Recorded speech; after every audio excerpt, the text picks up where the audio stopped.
Now to a CBS News exclusive interview with the woman prosecutors say was the mastermind of Minnesota's biggest COVID-era fraud scheme.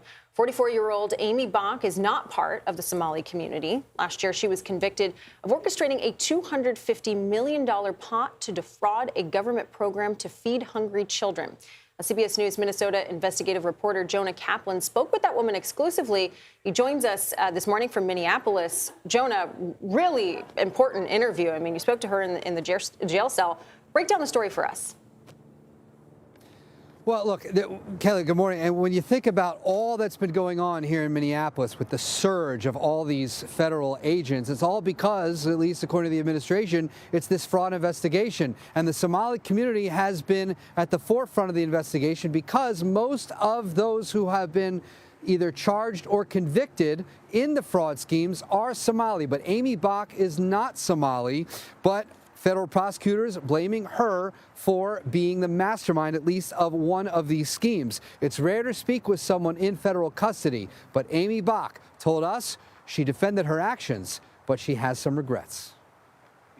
We were allowed 1 hour to speak with Aimee Bock over a video call from her Minnesota jail cell. Now I can hear you, yes. Until she was arrested in 2022, Bock led Feeding Our Future. The now infamous nonprofit signed up restaurants and caterers, many from Minnesota's large Somali community, to receive taxpayer money for providing meals to children in need. During COVID, for obvious reasons, parents were allowed to come and pick up meals. So we suddenly were able to reach more children. But prosecutors said it turned into something else, the nation's largest COVID-era fraud, with Bock as its mastermind. Are you the mastermind of this scheme? Absolutely not. I believe in accountability. If I had done this, I would have pled guilty. I wouldn't have gone to trial. I wouldn't have put my children and my family through what we've been through. I've lost everything. While Bock's attorney provided this video showing stacks of food, prosecutors say Bock and the businesses she recruited stole tens of millions of federal dollars, spending it on luxury cars, real estate ventures, and vacations. I wish I could go back and do things differently, stop things, catch things. At that point in time, I believed we were doing everything in our power to protect the program. But in 2021, Bock sued the state agency that oversaw the meal program, alleging its scrutiny of Somali applicants was, quote, discriminatory. How do you think state officials took that? Nobody wants to be labeled as being racist. Minnesota officials told a state watchdog the threat of legal consequences and negative media attention intimidated them into easing off.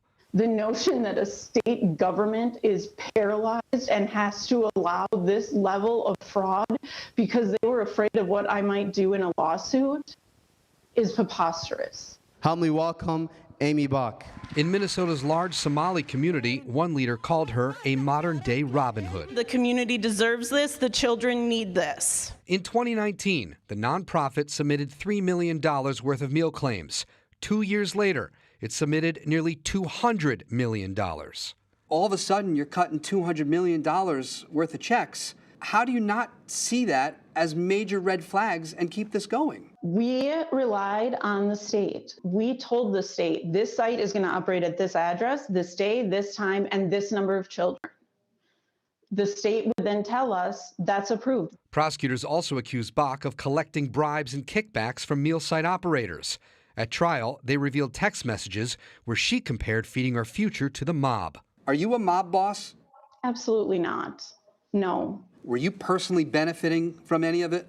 I collected my salary, and that was all that was collected. Didn't federal agents find gold jewelry, cash in your closet? They found minimal jewelry. I believe it was like 2 pair of earrings, a bracelet, a watch.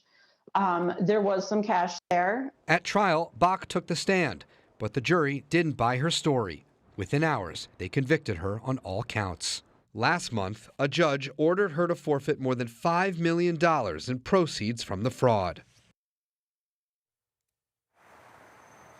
Minnesota officials are defending their actions, pointing to the fact that there were employees in state government that were the ones that actually told the FBI to go investigate Feeding Our Future. So far, 78 defendants connected just to the Feeding Our Future scandal. Remember, there are several social services under investigation, but 78 connected to Feeding Our Future have been charged, more than 60 pleading guilty or convicted at trial. Bock is awaiting sentencing, and Vlad and Kelly, she faces now decades in prison.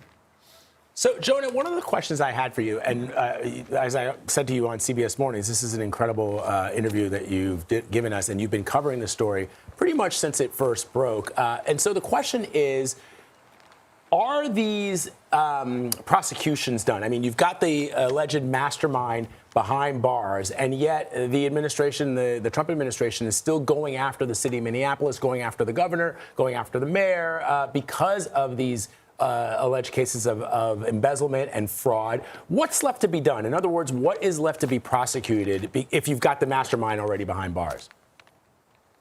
Well, it's a great question, Vlad. And certainly before this latest Operation Metro Surge, and before that had become the headline, just before this, they had announced 5 or 6 new indictments in some of the other schemes. So there was a social service to provide people or to help them with housing for addiction services. There was also a scheme about behavioral health and autism. Those were all currently being investigated.